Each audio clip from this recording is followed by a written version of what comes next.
দেখো আজকে তোমাদেরকে আমি একবারে কি বলবো সিল্ক সন্দেশ শেখাচ্ছি। ভাপা ভাপা সিল্ক সন্দেশ কত সফট আর খুব সুন্দর হয়, খুব ইজিভাবেও হয়ে যায়।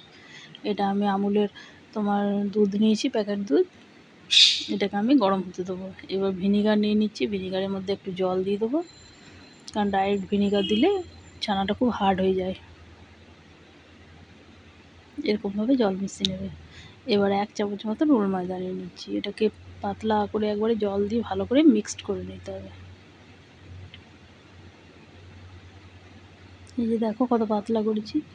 এবার দুধটা দেখো জাল দিয়ে এসেছি। এবার এই অবস্থাতে রোল ময়দাটাকে দিয়ে ভালো করে মিক্সড করে দিতে হবে। এবার ভিনিগার দিয়ে আস্তে আস্তে আস্তে আস্তে এই যে ভিনিগার আর জলের যে মিশ্রণটা আছে ওটা দিয়ে আস্তে আস্তে দুধটাকে ফাটিয়ে নিতে হবে, তবে ছানাটা খুব সফট ছানা হবে। আর এইখানে আসল হচ্ছে ছানাটা, কিন্তু হ্যাঁ ছানাটাই মেন। এই যে দেখো কত স্মুথ, এই যে কাছে থেকে দেখাচ্ছি দেখো।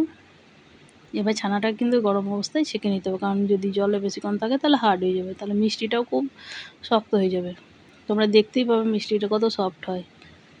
এবার তুলতুল করবে। দেখো না দোকানে ভাপাগুলো কত সফট হয়। এই যে দেখো, এবার এটাকে একবার ঠান্ডা জল দিয়ে আরেকবার ঠান্ডা জল দিয়ে দিয়েছিলাম, দিয়ে এরকম ভালো করে জলটাকে বের করে নিতে হবে। এই যে দেখো এরকমভাবে ছানাটাকে এরকম নিয়ে নিতে হবে। এবার দেখো দেখিয়ে দিচ্ছি কত সফট হয়েছে। দেখো দেখছো একবার মাখনের মতো সফট হয়েছে। দেখো এরকম সফট ছানা করতে হবে, নাহলে কিন্তু হবে না। এই যে এবার একটা মিক্সি জারের মধ্যে ছানাগুলোকে নিয়ে নিতে হবে ব্লেন্ড করার জন্য। এবার দেখো আর কি দেবো।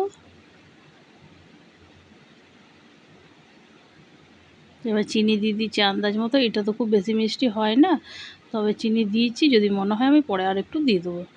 এটা দিচ্ছি তোমার আমুল। তোমরা খোয়া দিতে পারো, আমুল আরও বেশিও দিতে পারো, যেমন তোমাদের ইচ্ছা। এটা আমি বাড়িতে ঘি বানিয়ে রেখেছি, সেই ঘি একটু দিয়ে দিচ্ছি। দেখো খুব বেশি কিন্তু দিচ্ছি না। এবার আরেকটু চিনি দিয়ে দিলাম। এবার জারে করে পেস্ট করে নিয়ে আসতে হবে। পেস্টটা যখন মানে যদি তোমার মনে হয় যে একটু হার্ড আছে, তাহলে একটু দুধ মিক্সড করে নিতে পারো আমার মতো, কিন্তু খুব বেশি পাতলা করো না, খুব বেশি মোটাও রেখো না। এবার দেখো কড়াই এরকম জল দিয়ে একটা স্ট্রেনার দিয়ে ঢাকাটার মধ্যে একটা কাপড় দিয়ে দেবো, কারণ কি কাপড় না দিলে ওই যে স্টিম হওয়ার সময় যে ভাপটা পড়বে না, ওইটা ওই ভাপা যেটা মানে যে ব্যাটারটা করছো সেটার মধ্যে পড়বে। সেই জন্য কাপড় দিলে কী হবে, মানে যে বাষ্পটা সেটা কাপড়ে ড্রাই হয়ে যাবে। আর এরকম করে প্রথমে আগে যে বাটিতে বা যে ইয়েতে বসাবে সেটাতে প্রথমে আগে তেল বা ঘি করে নেবো। আমি ঘি বুলিয়ে নিয়েছি। এবার দেখো একটা পেপার দিয়ে দিলাম, পেপারটার উপর আবার কিন্তু ঘি দিয়ে দেবো। তাহলে কী হবে বলো তো, তলেও লাগবে না, দেখবে দেখিয়ে দেবো, দেখবে কী সুন্দর উঠে যায়। আর ওপরটাতেও মানে ব্যাটারটাও লাগবে না। এবার ব্যাটারটার মধ্যে আমি আর একটুকু মিক্স করে দেবো। এই যে দেখো আমার ব্যাটারটা হয়ে গিয়েছে মিক্সি। আমি আর একটু আমুল দিয়ে দিচ্ছি।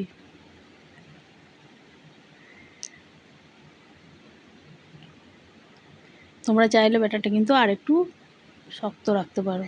হ্যাঁ আমি কিন্তু নরম অবস্থাতেও দেখাচ্ছি, নরম অবস্থাতেও হবে, আর যদি তোমরা চাও একটু শক্তও রাখতে পারো। আর একটু মানে ঠিক ভাব। এবার আমি কেশর দিয়ে ওইটাকে ডেকোরেট করে এরকম করে চাপা ঢাকা দিয়ে রেখে দেবো। আধ ঘন্টা 45 মিনিট রাখলে হয়ে যাবে। তোমরা তবুও চেক করে নেবে কিন্তু। এই যে দেখো নড়ছে কি সুন্দর, দেখছো? কিন্তু দেখো হয়ে গেছে, ছেড়েও আসছে না। আসছে কি দেখো কি সুন্দর হয়েছে। আর দেখো ওপরটা কত জালিদার হয়েছে। ওদের যেমন দেখবে এরকমই ভাপাটাতে থাকে দেখবে ওপরটা, অথচ ভেতরটা খুব সফট। দেখো কি সুন্দর জালিদার হয়েছে না। এইরকম হবে তখন জানবে যে হয়ে গিয়েছে সেই জিনিসটা রেডি। এবার দেখো ছুরির সাহায্যে আমি এরকম করে হালকা করে করে নিচ্ছি। তবে হ্যাঁ গরম অবস্থায় মানে করো না। তোমরা কি করবে, একটু ঠান্ডা হবে ফ্রিজে ভরে দেবে 2 ঘন্টা, বা নর্মাল ফ্রিজে রাখলে। আর যদি ইয়েতে রাখো এরকম হালকা একটু ঠোকা দিলেই ছেড়ে যাবে। তো আমি বেশিক্ষণ রাখিনি। যদি তুমি ডিপে রাখো দেখো ফেটে ফেটে যাচ্ছে, দেখতে পাচ্ছ সাইড দিক দিয়ে কত সফট। দেখো এই দেখো কত হালকা হাতে কাটছি। এই যে দেখো কত নড়াচ্ছি, নড়ছে। আর বেশি যদি হার্ড করে দেবে তাহলে এই সিল্কি ভাবটা থাকবে না। আর একটু যদি বেশিক্ষণ রেখে দাও, তো কেমন লাগলো অবশ্যই কমেন্ট করে জানাবে, শেয়ার করো।